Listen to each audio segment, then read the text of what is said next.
Du 1er au 31 décembre 2021, vivons au cœur des événements des derniers jours. Le retour de Jésus, les 7 dernières plaies et bien d'autres avec le livre « Événements des derniers jours ». Des réponses claires et simples pour un temps comme celui-ci.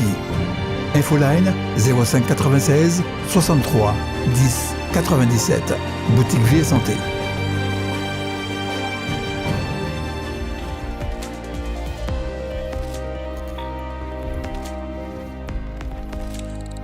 Chers amis, je vous souhaite la bienvenue à notre série de conférences bibliques sur le thème Jésus au cœur des événements des derniers jours. Aujourd'hui, nous abordons les signes avertisseurs de la crise finale. Quand un danger météorologique hors cyclone survient, c'est le mot vigilance qui s'applique. Il n'y a pas de mesures administratives particulières, mais des conseils de comportement que la population est encouragée à suivre. La vigilance permet d'avertir le public de l'existence d'un risque météorologique.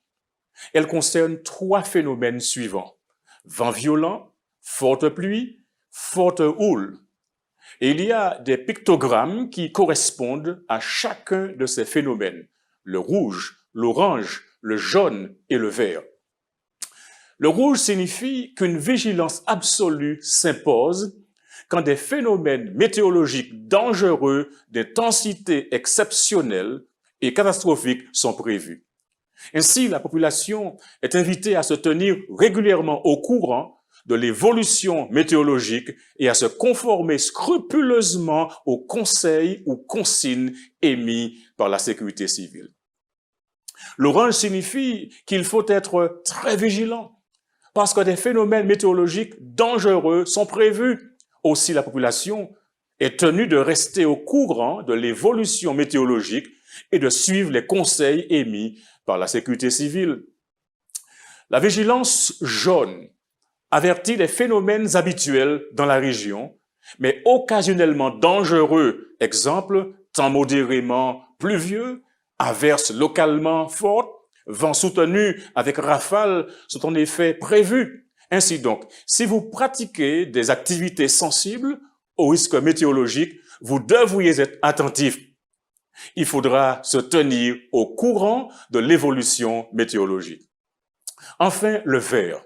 Le vert veut dire qu'il n'y a pas de vigilance particulière. Mais attention, cela ne veut pas dire qu'il fait beau, parce qu'un ciel couvert et faiblement pluvieux, des petites averses sont classées en vigilance verte.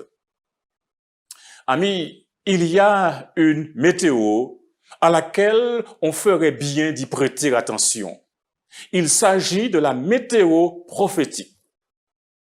Mais vers quel prévisionniste pouvons-nous nous tourner afin d'obtenir les informations, sinon les consignes et la conduite à tenir concernant les phénomènes ou événements des derniers temps?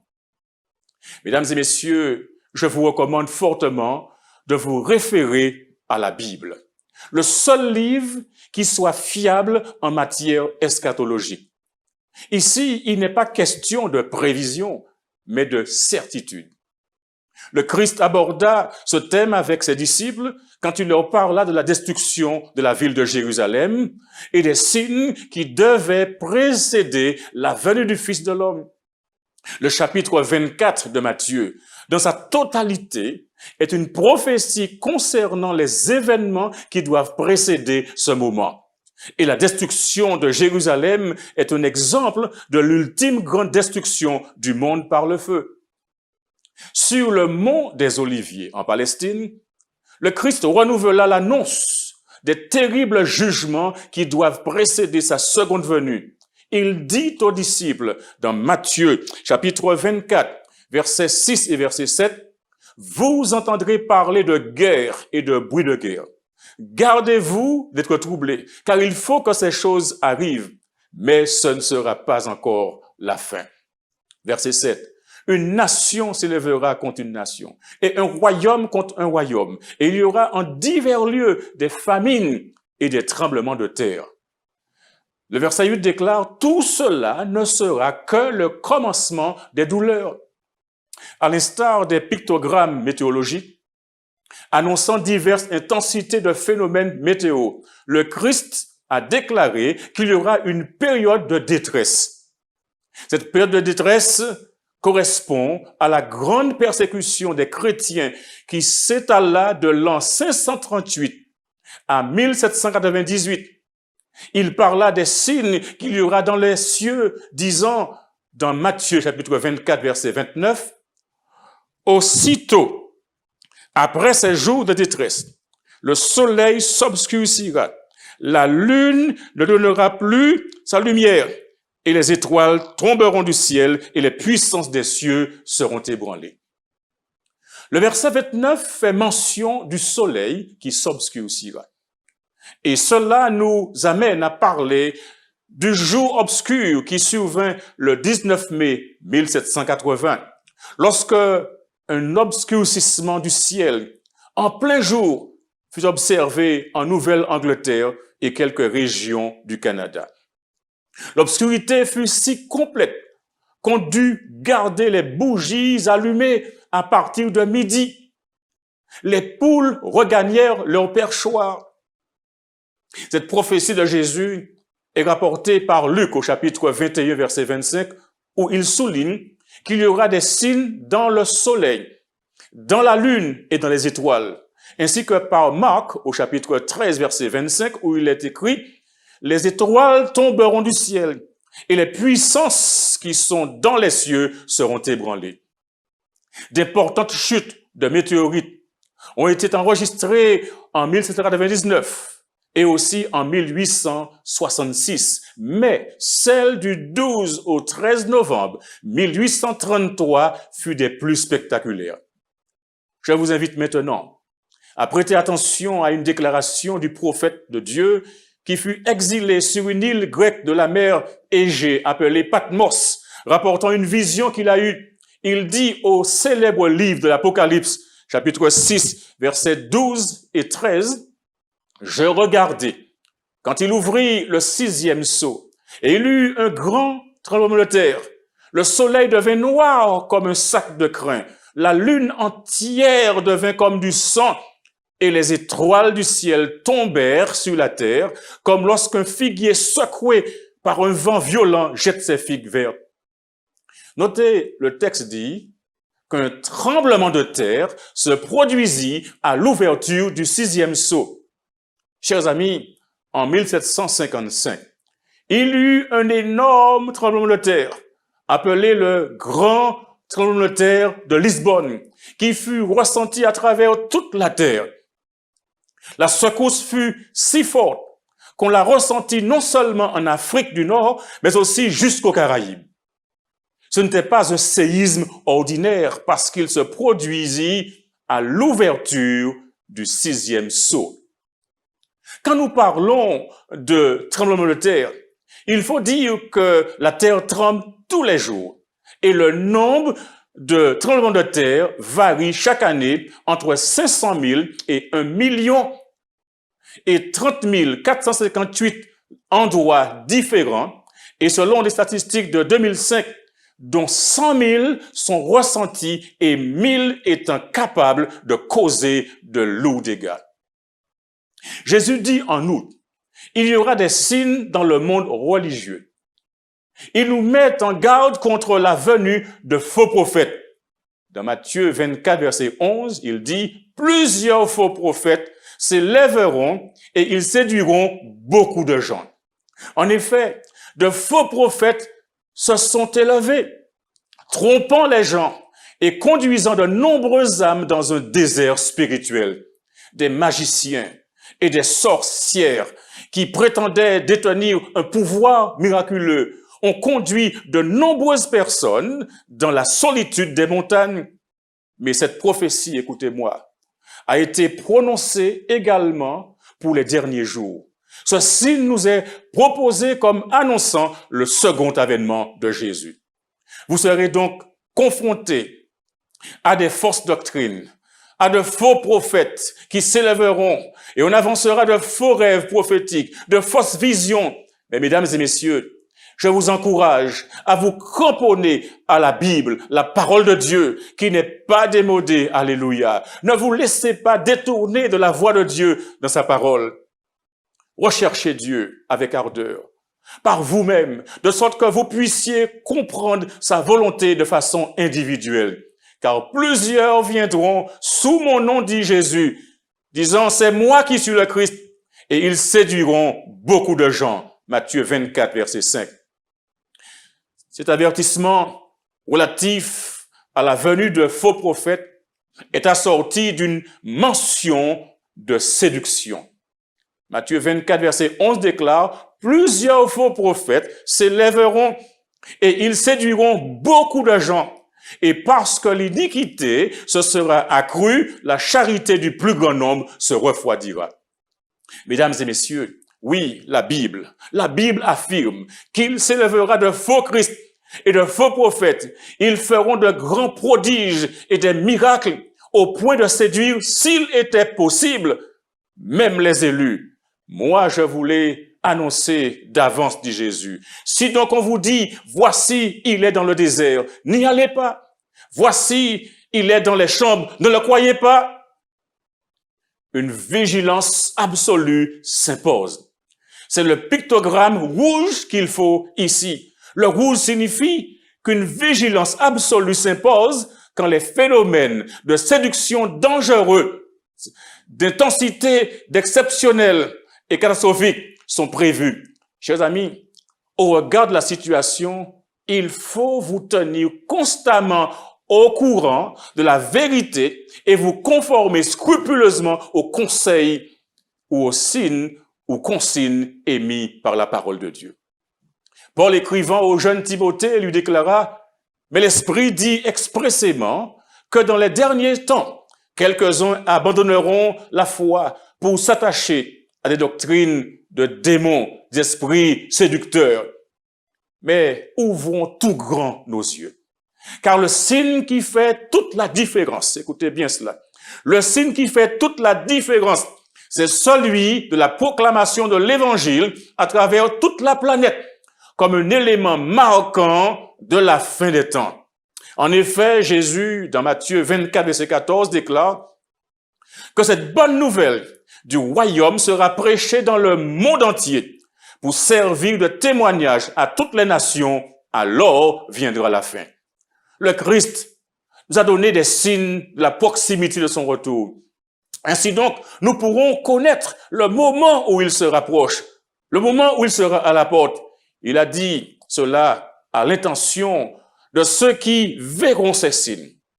Cette génération ne passera point que tout cela n'arrive. Ces signes, mes amis, se sont réalisés. Maintenant, nous savons avec certitude que la venue du Christ est proche. Parce que, premièrement, les signes sur la terre nous le confirment. Jésus déclare, et sur la terre, il y aura de l'angoisse sur les nations, qui ne sauront que faire au bruit de la mer et des flots. Luc chapitre 21, verset 25. L'angoisse ici en question est une grande inquiétude, une anxiété profonde qui naît du sentiment d'une menace imminente, mais vague. Deuxièmement, les nations sont dans le trouble. Des temps de perplexité sont sur nous. Le cœur des hommes défaille de terreur devant les événements qui surviennent en ce monde terrestre. Mais ceux qui ont la foi en Dieu, amen, entendront sa voix dans la tempête. C'est moi, n'ayez pas peur. Amis, ce sont là des signes avertisseurs de la crise qui précédera le prochain retour du Christ. En ce moment, tout est instable. Plus rien n'est sûr. C'est pourquoi il faut user d'une extrême vigilance. Chers amis, Jésus nous exhorte, nous disant dans Luc 21, verset 34, « Prenez garde à vous-même, de crainte que vos cœurs ne s'appesantissent par des excès du manger et du boire et par les soucis de la vie, et que ce jour ne vienne sur vous à l'improviste. » Prêtez attention à la gloutonnerie et à l'intempérance. Voyez-vous, le danger que nous courons est présenté par le Christ lui-même Il sait quel péril nous guette en ces derniers jours et il voudrait nous préparer à les affronter. C'est pourquoi il souligne de façon comparative que ce qui arriva du temps de Noé arrivera de même à l'avènement du Fils de l'homme. Il lève le voile pour que nous voyions et il dit, on mangeait et on buvait, on plantait, et on bâtissait, on mariait et on donnait en mariage jusqu'au jour où Noé entra dans l'arche et les hommes ne se doutèrent de rien jusqu'à ce que le déluge vint et les emporta tous.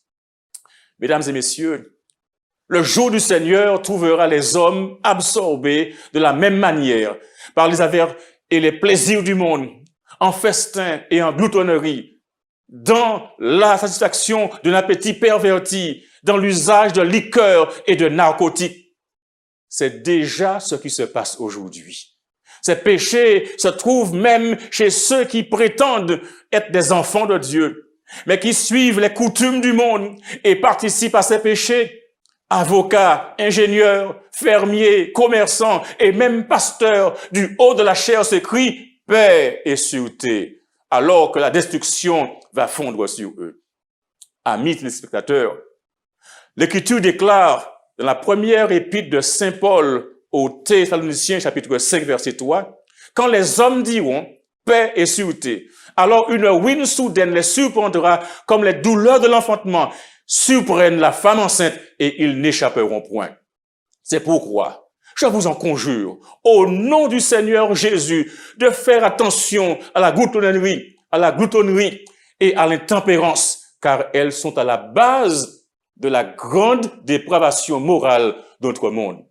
Écoutez bien ceci, mesdames et messieurs, Satan le sait, et il ne cesse de tenter hommes et femmes afin qu'ils cèdent à leur goût au mépris de la santé et même de la vie. Manger, boire, se vêtir sont devenus le but de la vie pour la société. Jésus nous a avertis qu'un état de choses exactement semblable existait avant le déluge. Et cet état de dissipation est l'une des preuves caractéristiques de la fin prochaine de l'histoire de ce monde. Le tableau que nous propose l'Écriture inspirée du monde antédiluvien ne représente qu'avec trop de vérité la condition vers laquelle la société moderne se hâte. En considérant toutes ces choses, nous savons que le Seigneur ne tardera pas à venir. Le monde devient rapidement ce qu'il était au jour de Noé. Il s'est abandonné à l'égoïsme. On mange et on boit avec excès. Les hommes boivent la boisson empoisonnée qui les rend fous.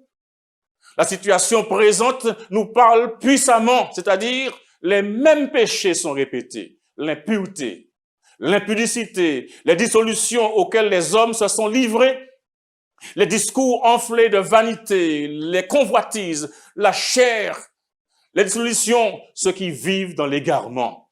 Le jugement de Dieu sur les contemporains de Noé fut provoqué par des péchés semblables à ceux qui existent de nos jours, mes amis. La violence et le péché montèrent jusqu'aux cieux. Cette pollution morale fut finalement balayée de la terre par le déluge. Chers amis, nous sommes en vigilance rouge. L'heure est grave pour notre monde. L'heure est grave pour la Martinique. L'heure est grave pour les Antilles. L'heure est grave. Il est minuit moins 5 à l'horloge prophétique. Jésus, monsieur, madame, jeune homme, jeune fille, te dit dans Matthieu 24, versets 32 et 33, instruis-toi par une comparaison tirée du figuier. Dès que ses branches deviennent tendres et que les feuilles poussent, tu connais que l'été est proche.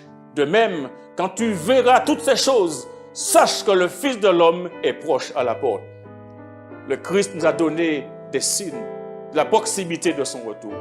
Ainsi, nous pouvons connaître le moment où il se rapproche, où il sera à la porte.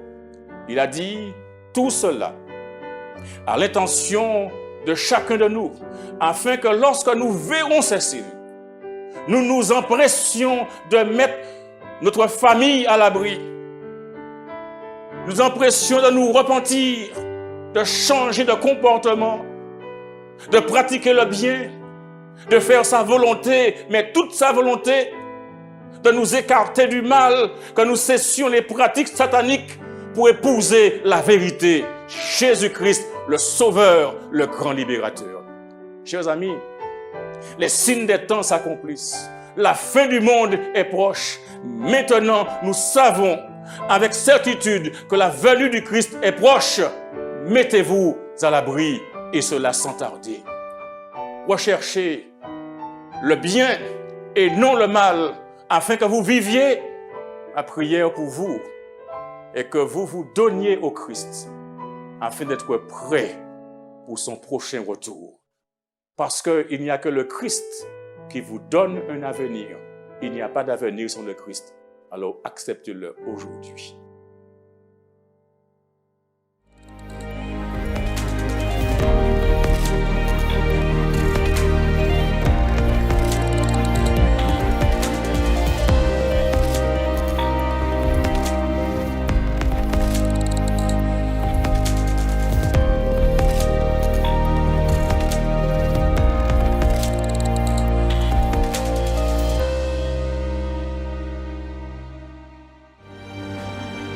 Du 1er au 31 décembre 2021, vivons au cœur des événements des derniers jours. Le retour de Jésus, les 7 dernières plaies et bien d'autres avec le livre « Événements des derniers jours ». Des réponses claires et simples pour un temps comme celui-ci.